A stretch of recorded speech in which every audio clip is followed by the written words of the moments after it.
Assalamualaikum warahmatullahi wabarakatuh. Para penguasa jazirah, tatkala terbitnya matahari Islam bisa dibagi menjadi dua bagian. Yang pertama, raja-raja yang mempunyai mahkota, akan tetapi pada hakikatnya mereka tidak bisa merdeka dan berdiri sendiri. Sedangkan yang kedua, para pemimpin dan pemuka kabilah atau suku yang memiliki kekuasaan dan hak-hak istimewa seperti kekuasaan para raja.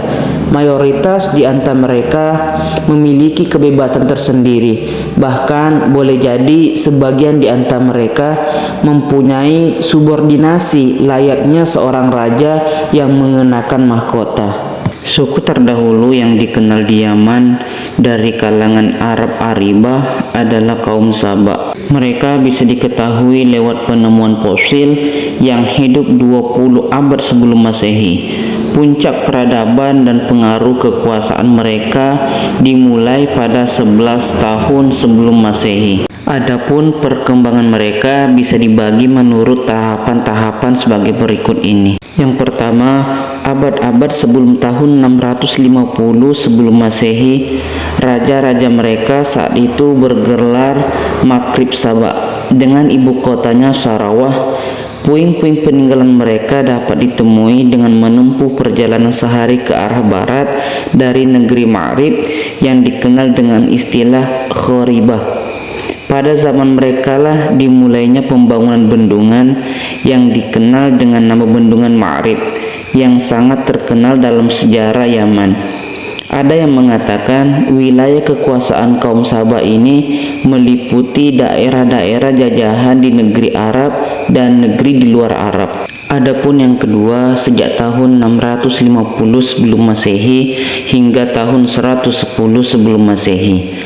Pada masa-masa itu mereka menanggalkan gelar Ma'rib dan hanya dikenali dengan raja-raja Sabah. Mereka menjadikan Ma'rib sebagai ibu kota sebagai ganti dari Sarawah. Puing-puing kota ini dapat ditemui sejauh 60 mil dari Sana'a ke arah timur.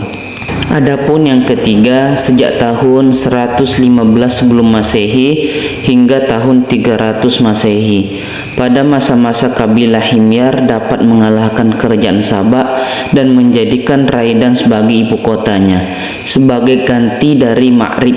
Kemudian Raidan diganti menjadi Dhafar. Puing-puing peninggalannya dapat ditemukan di sebuah bukit yang di sekitarnya dikelilingi pagar di dekat Yarim. Pada masa itulah mereka mulai jatuh dan runtuh.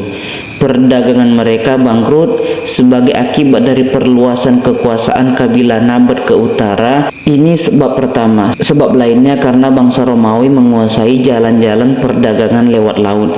Setelah mereka dapat menguasai Mesir, Suriah, dan bagian Hijaz utara. Sebab lainnya lagi adanya persaingan antara kabilah-kabilah di sana. Faktor-faktor inilah yang menyebabkan berpencarnya keluarga Qahtan dan mendorong mereka untuk berpindah ke negeri Syasa'ah.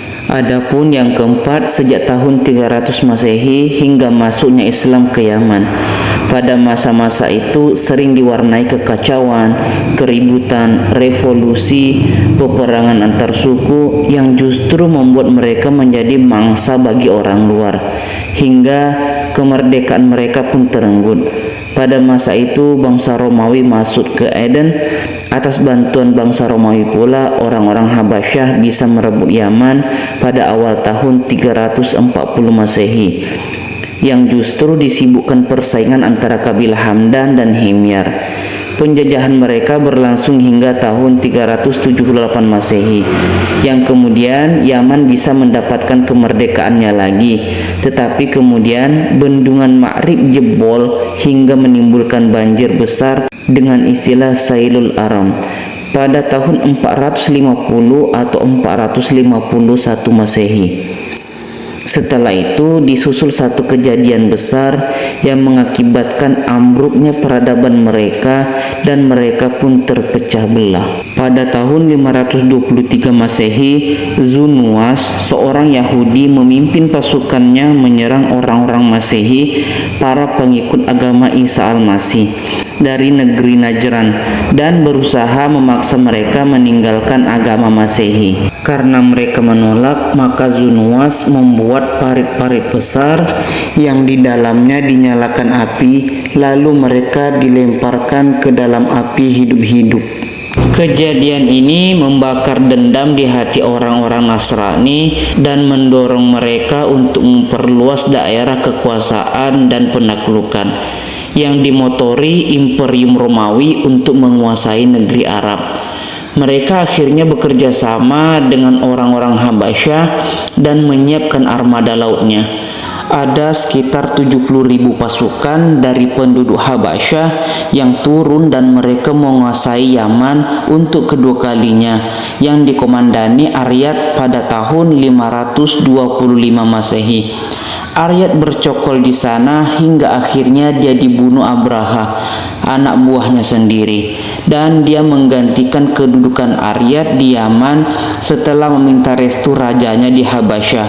Abraha inilah yang mengerahkan pasukannya untuk menghancurkan Ka'bah yang dikenal dengan pasukan penunggang gajah. Setelah peristiwa gajah ini, penduduk Yaman kemudian meminta bantuan kepada orang-orang Persia. Dengan kerjasama ini, mereka bisa mengusir orang-orang Habasyah dari Yaman. Hingga akhirnya mereka memperoleh kemerdekaannya pada tahun 575 Masehi yang dipimpin Ma'di Yakrib bin Sa'ib Ziyazan al-Himyari. Kemudian mereka mengangkatnya menjadi raja di sana. Ma'di Yakrib masih mempertahankan sejumlah orang dari penduduk Habasyah sebagai pengawal yang selalu menyertai prosesinya, yang justru menjadi bumerang baginya. Suatu hari mereka bisa membunuhnya. Dengan kematiannya, pupuslah sudah dinasti raja dari keluarga Ziyazan. Setelah itu, Kisra mengangkat penguasa dari bangsa Persia di Sana'a dan menjadikan Yaman sebagai salah satu wilayah kekuasaan Persia. Beberapa pemimpin dari bangsa Persia silih berganti menguasai Yaman, dan era kepemimpinan mereka yang terakhir atas Yaman adalah Badzan, yang kemudian memeluk Islam pada tahun 638 Masehi. Dengan keislamannya ini, berakhir sudah kekuasaan bangsa Persia atas negeri Yaman. Wallahu a'lam bishawab.